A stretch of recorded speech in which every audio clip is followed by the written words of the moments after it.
Morning, everyone. Good morning. My name is George Dennison. I'm president of the University of Montana, and I've had the pleasure for about 15 years being the chair of the Montana Commission on Community Service. And that is the group, the organization that's sponsoring, along with the governor, our conference this year. Creating community in the Rockies. Think about it for a while. Given the space we're talking about, the number of people who tend to live in these spaces, it's a little bit of a challenge. A challenge that we have to think about continuously. Some years ago, when the Putnam Project surveyed the state of social capital within the United States, Montana participated, as did several other states, regions. The interesting thing is that we found that social capital was in fairly good supply in regions such as this one. Primarily it's because people, I think, interact with each other. They must interact with each other much more frequently than they do in other more crowded places. So to some extent, we're fortunate that we live in areas such as this. With this conference, though, what we want to do is to explore the ways in which we can create and maintain and nurture community. There are lots of projects that the Montana Commission on Community Service fosters. Most of you are involved in a good number of those projects. I don't need to review them, but I think there's some things that we ought to keep in mind as we go through this conference today. The Commission is very much interested in promoting citizenship. You know, to some extent, people think that citizenship comes easy. It doesn't. Something you have to work at. Something you have to be interested in. And probably something that we all ought to think more about all the time. We also ought to be concerned, and we'll talk a bit today, about how you measure and assess the effectiveness of the programs that we develop. What kind of leadership? Are there models that work well, some that don't work quite so well? What kind of leadership? And what kind of program is it that brings along with it sustainability? You know, you think back into the 1940s, there was something called the Montana Project, which has become very famous over the years, where a group of communities did the sorts of things that we're doing now, trying to promote civic capacity within the community. It worked fairly well as long as the money came. And then when the money went away, projects went away. Because what was not left behind was that capacity among the citizenry that lived there to continue the effort after it was over. So we're interested in that. We're also interested in finding out how people make this work in their local communities. And finally, after all of the discussion today, there will be an opportunity to report back to the governor, who will be here and will conduct a town meeting. And he can get a better sense of the state of social capital within Montana. And I think it will help to set the agenda for the next few years as to what we ought to be doing. Some years ago, following a national example, we had Montana's Promise, which was modeled after America's Promise. And that worked fairly well to give us a direction and a chart of where we ought to be going and what we ought to be doing. I think it's probably time that we revisited that and had some other source of inspiration for the way that we keep going within this state. That is what the Montana Commission is all about. There are several commissioners here today, and I'd like to ask them to stand. Recognize the commissioners, please.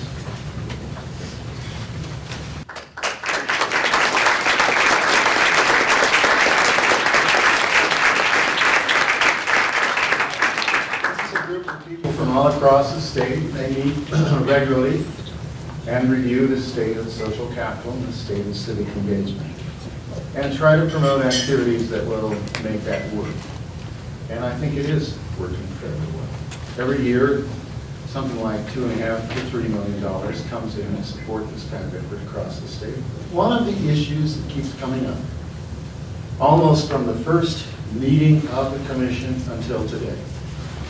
I remember one of our early commissioners, after having had a project, an AmeriCorps project in the local community, saying, "This is wonderful, but what do we do when the AmeriCorps member leaves? How do we sustain it?" And I don't think we've really got that answer yet. I think it's very important that through the course of the day, we keep our minds focused on that issue. That is going to be, I think, for the next few years, a major issue across the country as well as within the state of Montana and the Rocky Mountain region. So I want to thank you all for being here, giving up your time, and coming to participate in a conversation that will make a difference in the state of Montana. And as you think about that conversation, think about it in terms of a dialogue. Robert Bell, in his book called Habits of the Heart, has a line, a very important line, in which he tries to identify what a culture is. As he points out, we all share a common culture. And the best way to understand it, he says, is that a culture is a dialogue. We all share in it, but we must be active participants in it. And it's an ongoing dialogue about things that matter among people who care. And that's characteristic of everyone here in the room. Very pleased to have you here. It's my pleasure now to introduce our keynote speaker, a man in Missoula who probably needs no introduction, but not just in Missoula. I've been around the country, meeting, listening, talking, and a name that comes out of Montana, very often the only name. I was outraged by that, but nevertheless, here it was. Who's this guy Kemmis? Dan Kemmis, a graduate of Harvard, undergraduate, and then the law school here at the University of Montana. One of the things that is so impressive about this kind of work that we're engaged in is that you or I run into UM alums everywhere. That's wonderful.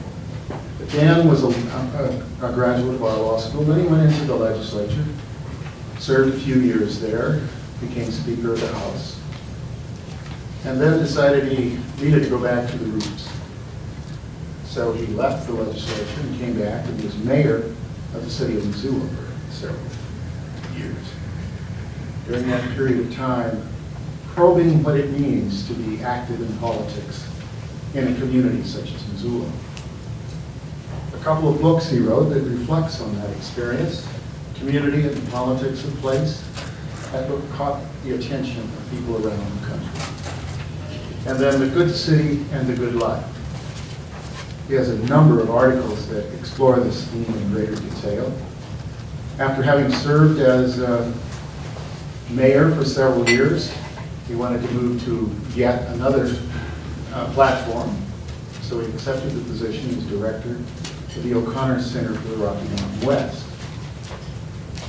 an agency that tries to look at the issues that affect those of us who live in the Rocky Mountain region. And I think Dan has continued his work since then. What he wanted to do was to find a place where he could continue to study and write and reflect and interact. He serves on several boards, including the Northwest Area Foundation, the Charles F. Kettering Foundation, the Brookings Institution Center on Urban and Metropolitan Policy, and the University of Wyoming Institute for Environment and Natural Resources. A very distinguished member of a community interested in very important and critical issues for those of us who live in the West. So please join me, if you will, in welcoming our keynote speaker, Dan Kemmis.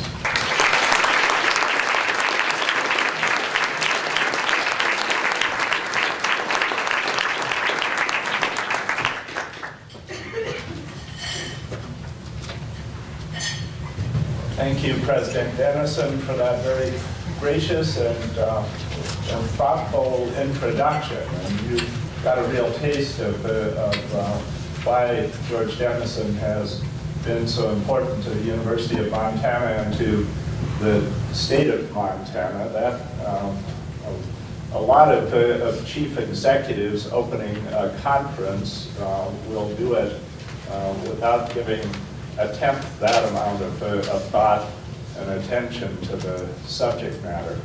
But George, from the time that he returned to Montana, has paid very close attention to this business of building citizenship, which is one of the ways of looking at it, and has made a real difference.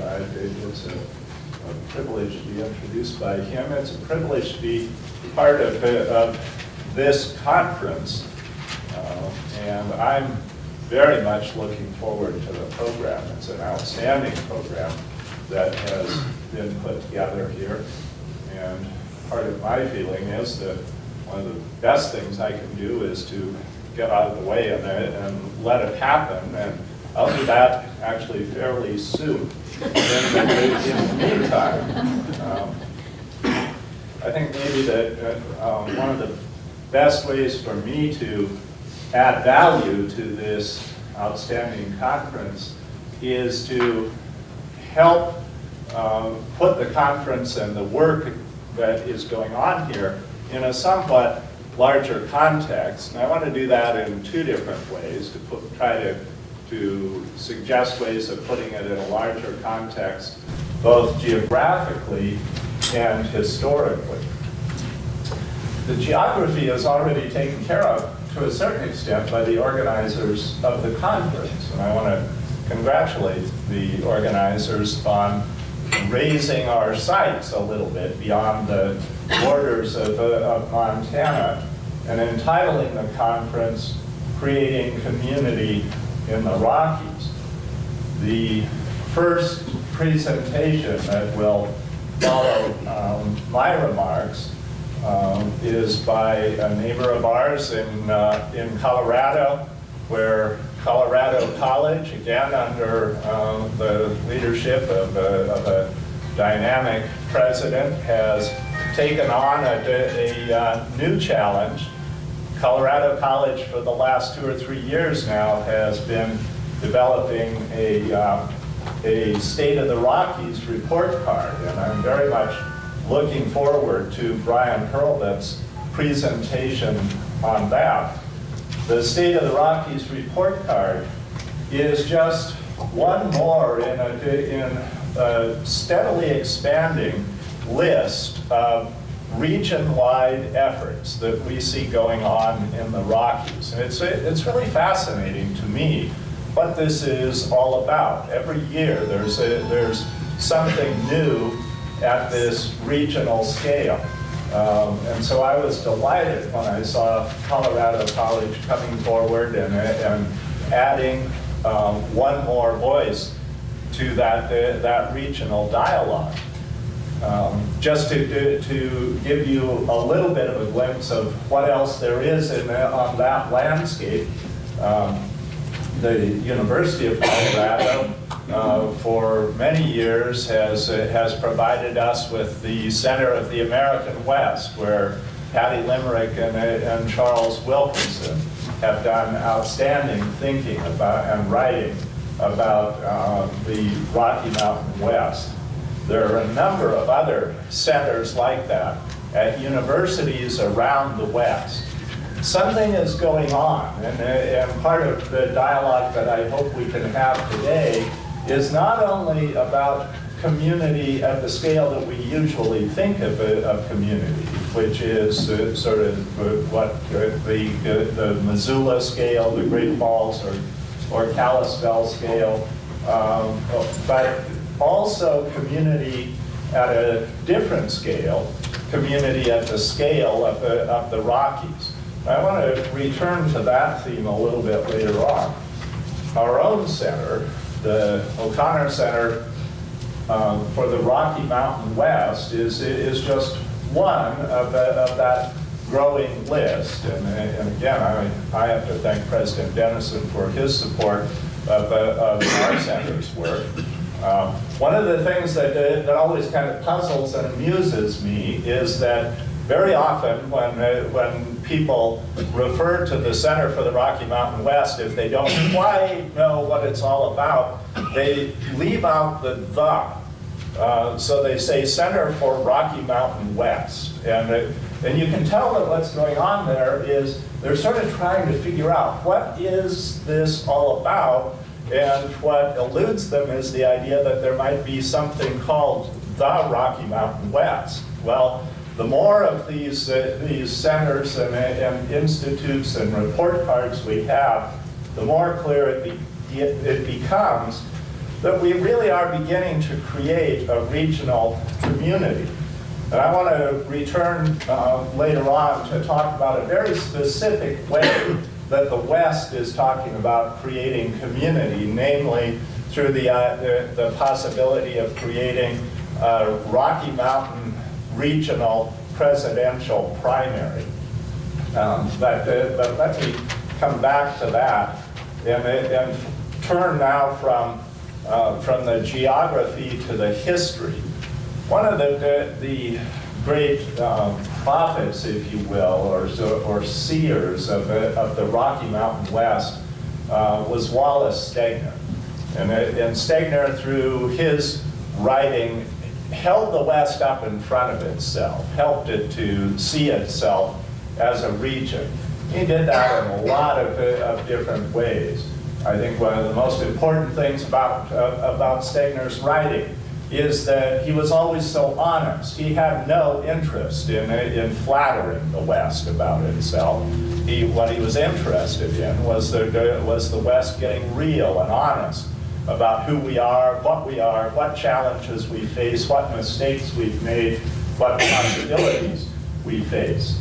And on the side of possibilities, Stegner said famously at one point that the West would realize its potential when it began to realize that what most characterizes it is not the rugged individualism that we're so often famous for, but that the West would realize its potential when we realized that the really defining Western characteristic was cooperation.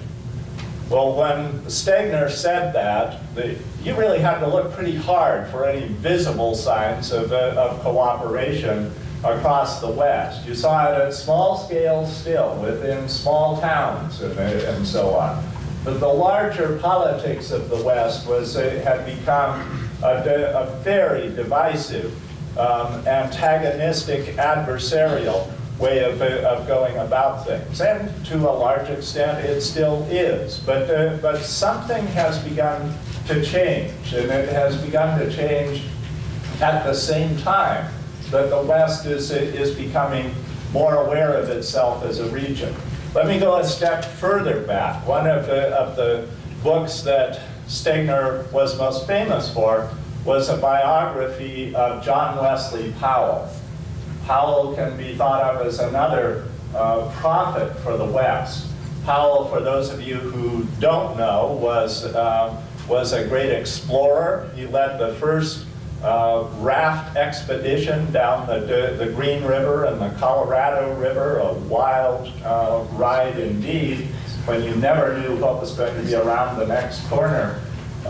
He wrote about the West and then moved back to Washington, D.C. to become the longtime head of the U.S. Geological Survey, where he became, in effect, America's chief map maker. But the other thing that Powell did was to make a series of recommendations to Congress about how the West should be governed.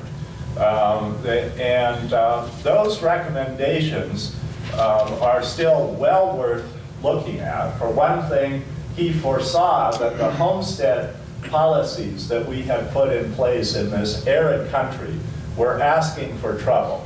He feared that we were going to bring hundreds of thousands of settlers onto the Great Plains, promising them that they could make a living there, and that then we would find out that those homesteads were too small for people to make a living in that arid country. That is a bitter part of the West's history, where not having paid attention to a great prophet has caused untold human suffering. And my family is part of that. I grew up on one of those two small homesteads in eastern Montana. Finally had to leave the place because it was too small. So there's definitely something to be said for learning from our history. But Powell said a couple of other things that are important as we try to understand this larger community of the West. One thing that he said is, if we're going to inhabit the West well, we need to pay attention to the way the water flows. We should divide the West up according to watersheds. He said we should create all of the jurisdictional boundaries along the ridge lines so that people within particular watersheds are governing themselves within those watersheds. He said the worst thing you can possibly do in the West is to draw straight lines on it. Well, take a look at the Rocky Mountain West, and you see how carefully we paid attention to Powell on that score. I'm always proud of the fact that Montana is one of only 2 western states with a genuinely squiggly border. Of course, it turns out that the surveyors lost the Continental Divide down at Lost Trail Pass. So they drew the boundary in the wrong place anyway. If they had gotten it right, then Missoula would have been part of Idaho, which I always say in Idaho would have been a good thing for Idaho. But what's clear is that we didn't pay any attention to Powell with regard to homesteading. We really didn't pay any attention to him with regard to how we should divide the West up. But the other thing that Powell said that just puzzled people totally was that if we were to shape our political jurisdictions according to the lay of the land, that one of the results would be that people would cooperate with each other better within those watersheds than they would if we drew straight line jurisdictions. Well, nobody could figure out what in the world he was talking about. What difference does it make where you draw the lines? And so we not only didn't pay any attention to watersheds, we really didn't pay any attention to cooperation either for a very long time. But then 15 or 20 years ago, something different began to happen in the West, in this region that you'll hear about in the report card of the Rockies, the region that our center works on. Throughout the whole West, starting back in the late 80s into the 90s, 2 things simultaneously began to happen. One is that people did begin to work within watersheds. And now all across the West, you see watershed councils. You see people within watersheds, both city people and country people, getting together, trying to figure out how to make things work within that watershed, how to make the ecosystem work, how to bring about sustainable practices. And so what we're seeing is simultaneously the 2 things that Powell talked about. We're seeing watersheds and we're seeing cooperation begin to appear in the West. And not only in watersheds, but across the whole West, with all of the divisiveness that we still have over natural resource and public lands issues. The other thing that we see going on, and we've seen it with increasing intensity over the last quarter of a century now, is these very specific local examples of people coming together within their ecosystems, within their communities, coming together across ideological lines. People who have battled one another for decades, ranchers and environmentalists, loggers and recreationists, coming together and figuring out how to make things work within those ecosystems and within those watersheds. So there's an example of how at the regional scale, community has been growing. It's almost as if it's been growing up out of the landscape itself. And it's as if both Stegner and Powell had foreseen that there was something about this landscape that just about required us to do things in that more cooperative way if we were going to do a good job of inhabiting these landscapes. But it's not only happening in the country. It's not only happening around natural resource issues. You see it happening also in cities across the West. Increasingly, my experience, and my experience includes having spent several years as the mayor of Missoula, my experience tells me that part of what has gone on is that for several decades, we had sort of built up an expectation that somebody else was going to take care of the problems that we face within our communities.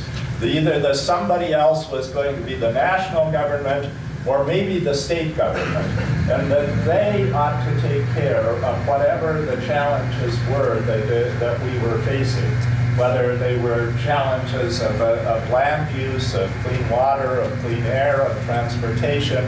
They should be taking care of it.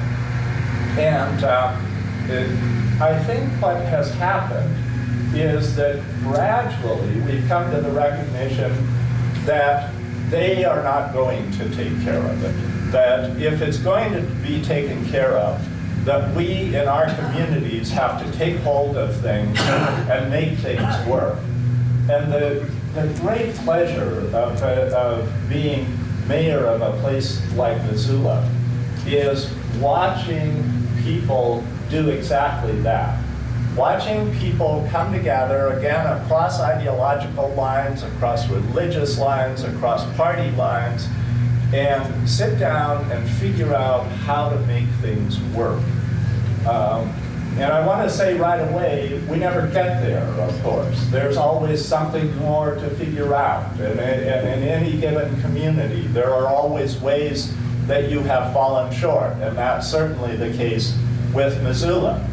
But there's the other side to it too. All you have to do is step outside the door here onto the riverfront trail system that you can now take all around Missoula, and from many parts of that riverfront trail system you can take other trails and bike paths out into the neighborhoods and even out into the wilderness.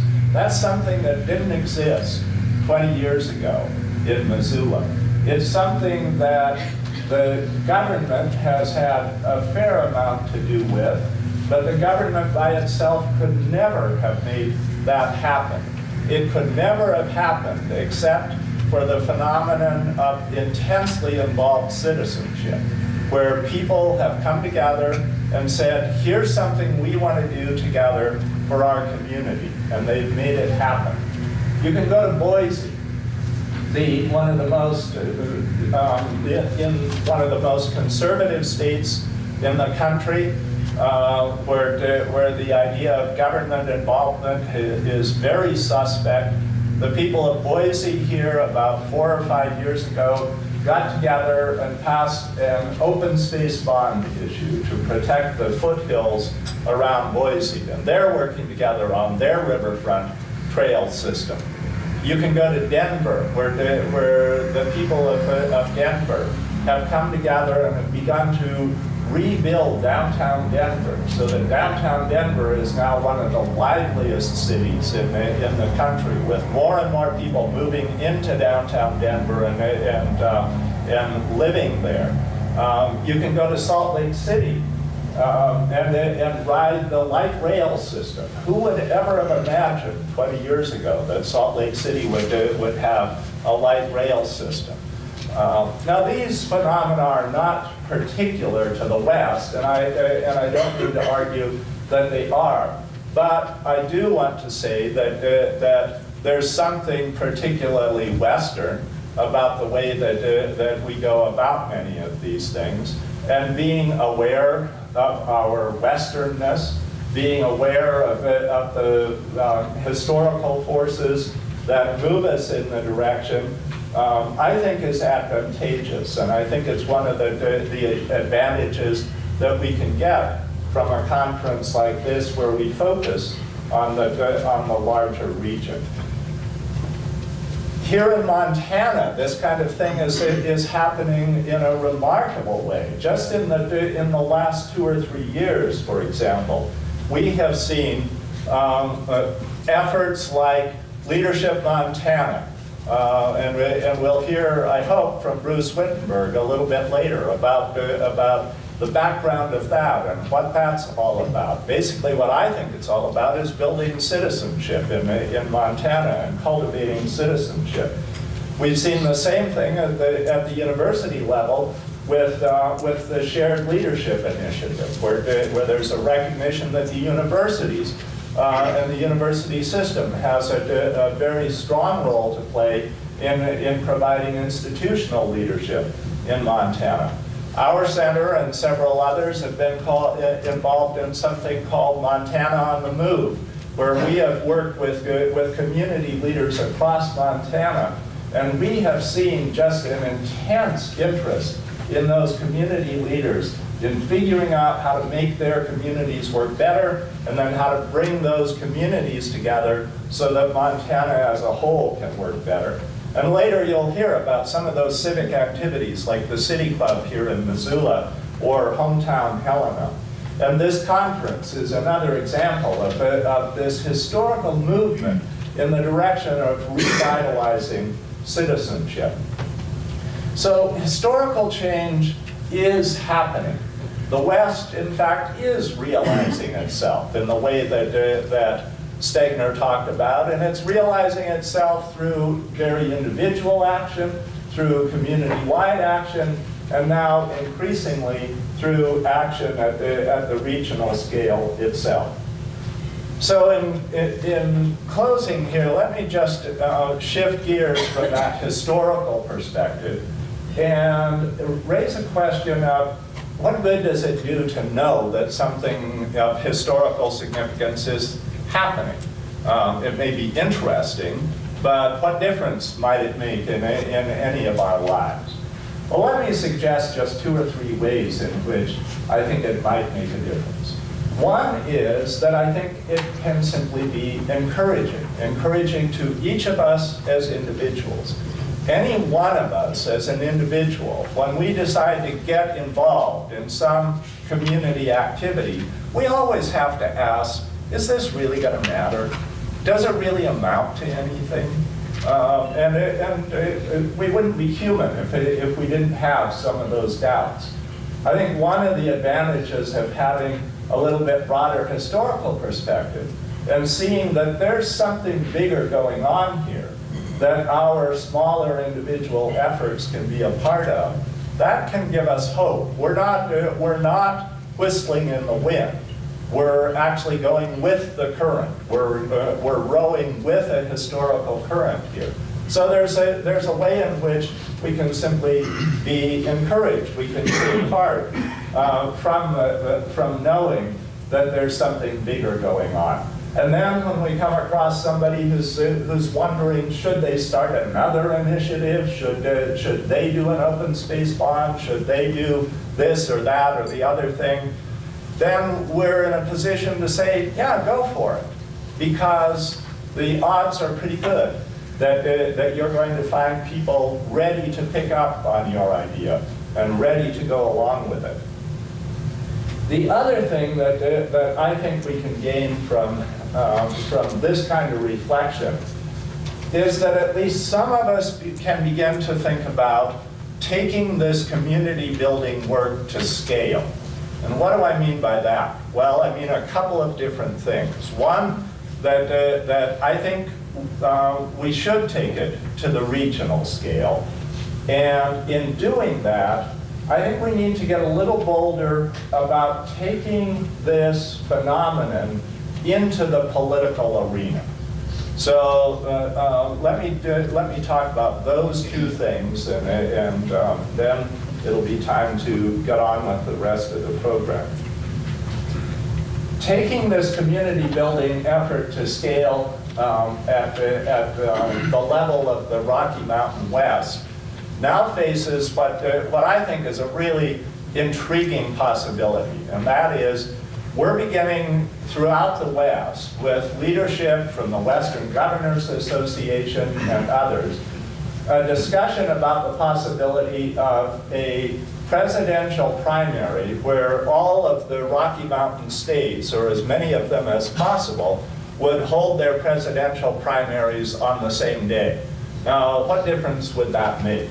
Well, many people feel, for example, that the West gets overlooked in presidential politics, that we're either taken for granted or none of the states have enough electoral votes to count for anything. The idea of standing together is a kind of community building activity in itself. But there's a deeper significance, I think. It would be fine to hold a presidential primary and try to get some presidential candidates to come to the West. But if they come here and just talk about the same old thing, then we're not going to have accomplished very much. And if they come here and we just do politics as usual, then I don't think we're going to have accomplished very much either. And here's what I mean. There's a real danger that if presidential candidates came to the West, that they would think that what they've got to do is have a gun message for the West. Well, I think we ought to be prepared to say that the West is about more than guns. And actually, I'm not denigrating the idea of a West-specific gun message. I think that's just fine. I think it's a good idea. But there's more to the West than that. There are more issues in the West that it would be worth concentrating national attention on. And part of it is just what we've been talking about here. Part of it is this whole phenomenon of community building that I think the West has something to add to the national dialogue about. So if we're going to do a Western primary, I hope that some of these university centers and institutions will help us to deepen that dialogue so that it's more meaningful. And again, Colorado College and the report card are engaged in that, and I'm very glad that they are. The other thing that I want to suggest that we can do is to bring this conversation more directly into politics, whether it's within the context of a Western primary or not. And here I want to talk about both political parties and what I see as some not yet grasped opportunities. Prior to this governor's conference, there was a White House conference in St. Louis just about a month ago on what's called cooperative conservation. And that the Bush White House had put this conference together to look at public land management in particular and how this whole phenomenon of cooperation can become more integral to public land management. Now that's a very Western issue. And I congratulate the White House on doing this. But I do want to say that I think the Republican Party in the West and across the country continues to be a little bit of a mixed mind about how committed it really is to cooperation and collaboration, as opposed to making sure that large corporations are well taken care of. So there are challenges before the Republican Party, but there are at least challenges that the president has been willing to address. We now have a Democratic governor in Montana, and the governor will be here later in the day, and I congratulate the governor and the governor's office for contributing to this conference and for backing it. But having raised some questions about the Republican Party, I'll now turn to my own party, the Democratic Party, and say that I think the Democratic Party in the West, in Montana, everywhere else, continues to essentially overlook one of the most democratic phenomena that I can imagine. I mean democratic with a small d. This whole community building phenomenon is deeply democratic. And it's something that the Democratic Party should be paying a lot more attention to than it does. The Democratic Party continues all too often to pay attention to the same old themes, the same old mottos, and so on, and a lively, vibrant democratic activity like this community building one simply continues to be beneath the radar of the Democratic Party. The fact of the matter is that if either party wants to talk about economic development, it needs to recognize that community building is the strongest, surest path to economic development that we have available to us. And beyond that, this community building activity is the surest way that we have to guarantee that the future of our state and the future of our region is as good as it can be. And why is that? Because community building in the long run is like exercise for the body politic. And I want you to think about your own body for just a second and how sometimes it gets out of shape, and then you get back into an exercise regime and you get those endorphins flowing all through the body. And that's what community building is like for the body politic. Because what it does is to create throughout the whole body politic at every level a vigorous, vibrant capacity to solve problems, to realize opportunities, to, in the words of Garrison Keillor, get up and do what needs to be done. And that, it seems to me, is the challenge that we face every day.